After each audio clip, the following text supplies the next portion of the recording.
दाएं बाएं के लोगों से किसी की शराफत के सर्टिफिकेट जमा करने की कोशिश मत करो। यहाँ वही शरीफ होता है जिसकी तस्दीक हम करते हैं।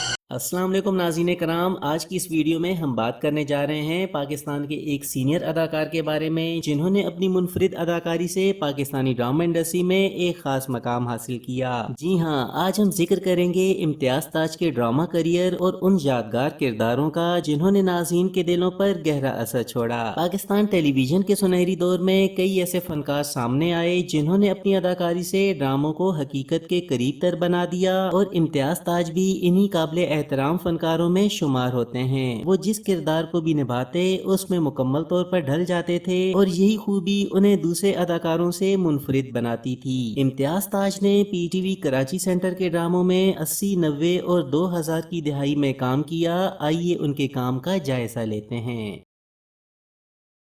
तेरा नाम लाली है और तू जेल से भागा हुआ कैदी है ना? और रोशनी, साफ साफ बता, असल बात क्या है? आहिस्ता बोलो, ये यूनिवर्सिटी नहीं है शहजादे, ये थाना है, थाना। एक ही रगड़े में हड्डी पसली तुम्हारी एक हो जाएगी। बहाना मुआवजे के अलावा कुछ दूसरे चंदे भी तलब किए जाते हैं मुख्तलिफ बहानों से। ना दे तो मकतब से नाम काटने की धमकी।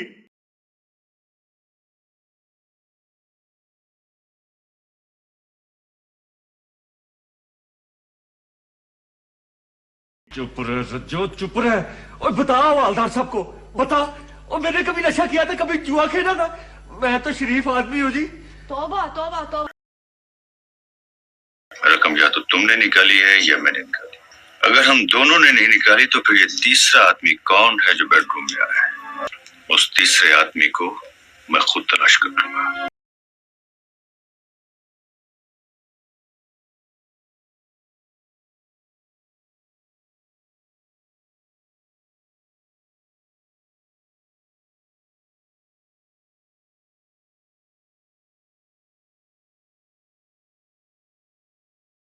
मैं बंदा जरा सरकारी हूँ। ये सरकारी नहीं, वो सरकारी, हजरत पीर दौले शाह चादर वाली सरकार वाला सरकारी।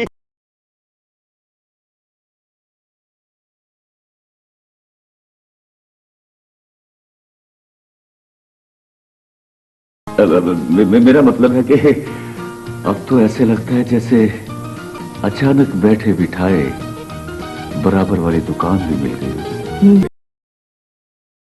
जवानी में जो फसलें आपने बोई थी आज बुढ़ापे में काट रहे हैं तो कोई ना कोई कांटा तो जरूर चुभेगा ना सर।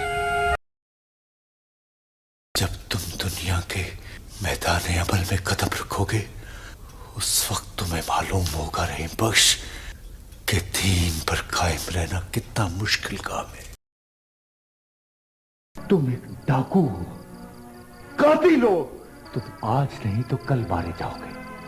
दुनिया का कोई बंदा अपनी बेटी को बर्बाद नहीं कर सकता। खैर, अब तो आप जाइए। तस्वीर आपने मुझे दे दी है, पता मेरे पास है। मैं अब उसे अपने तरीके से ढूंढूंगा और जैसे कोई पता चला मैं फौरन खत लिख दूंगा आपको। वो जमीन है लाल मोहम्मद, मसरूफ कर लेती है बंदे को। ये शहर का लड़का है, इसे तो नौकरी करनी है ना।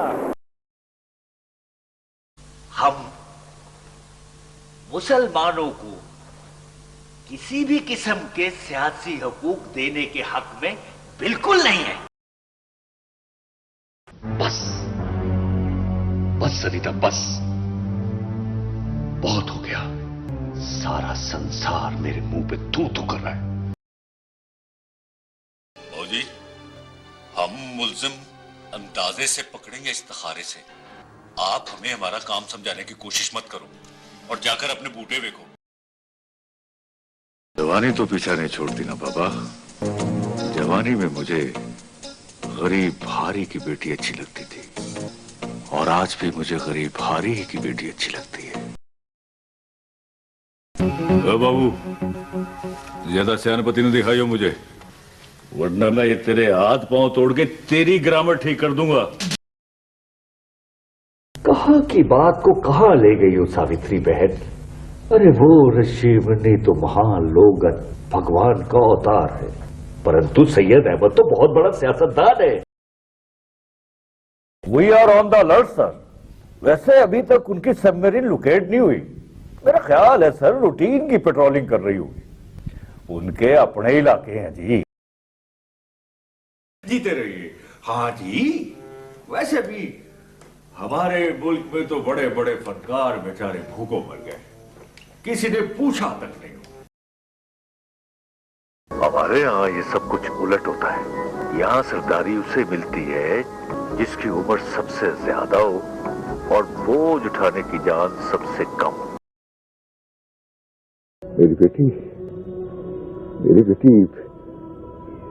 मेरे दिल में रहती है बेटा, मेरे साथ साथ होती है। सर, हमने मोबाइल से गाड़ी को टक्कर मारी, इन्होंने गोलियां चलाई, इनसे असला छीनने और इन्हें गिरफ्तार करने में थोड़ी बहुत मारपीट हुई है। इससे हमारे 3 जवान भी जख्मी हुए। आप आंखें बंद करके बेफिक्री से पैसा लगा दीजिए। कसम अल्लाह की कि 1 का 10 बनकर वापस आएगा। हवालदार था, उसके मरने के बाद लोग सारे इसको हवालदार नहीं बोलने लगे।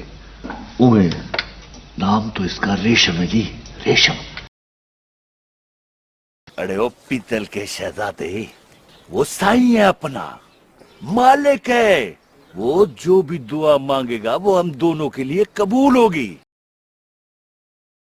ओ सही, जब ये भारे गोठ में रवेगी तो ये पंछी जावेगा कहाँ, उड़ के हमारे ही पिंजरे में आवेगा। आखिर में अगर हम इम्तियाज ताज साहब के करियर और शख्सियत पर नजर डालें तो ये कहना बिल्कुल दुरुस्त होगा कि अपने करियर में सपोर्टिंग एक्टर के तौर पर काम करने के बावजूद वो पाकिस्तान टेलीविजन के उन फनकारों में शुमार होते हैं जिन्होंने अपनी नपी तुली अदाकारी और बावकार अंदाज से नाज़रीन के दिलों में हमेशा के लिए जगह बनाई। उन्होंने कभी भी शोर शराबे या गैर जरूरी शोहरत के बजाय अपने फन, किरदार और मेहनत को तरजीह दी। इम्तियाज ताज की अदाकारी की सबसे बड़ी खूबी उनकी हकीकत के करीब परफॉर्मेंस थी। वो हर किरदार को इस तरह निभाते थे कि नाज़रीन खुद को इस कहानी का हिस्सा महसूस करने लगते थे। उनके अंदाज में एक फितरीपन और सादगी थी। यही वजह है कि उनके ड्रामे आज भी क्लासिक पाकिस्तानी ड्रामों में शुमार किए जाते हैं। 1950 में पैदा होने वाले इम्तियाज ताज 2009 में सिर्फ 59 बरस की उम्र में इस दुनिया से रुखसत हो गए। अल्लाह रब्बुल इज़्ज़त से दुआ है कि उनकी कामिल मग़फ़िरत फरमाए और उन्हें करवट करवट जन्नत नसीब फरमाए। अगर ये वीडियो उनके फैमिली के किसी फर्द तक पहुंचे तो जरूर मुझसे राब्ता करें। नाज़रीन कराम, आज की वीडियो को वाइंड अप करते हैं। अगली वीडियो में किसी और टॉपिक पर आपसे फिर मुलाकात होगी। अपना बहुत सा ख्याल रखें और मुझे अपनी नेक दुआओं में याद रखें। अल्लाह हाफिज।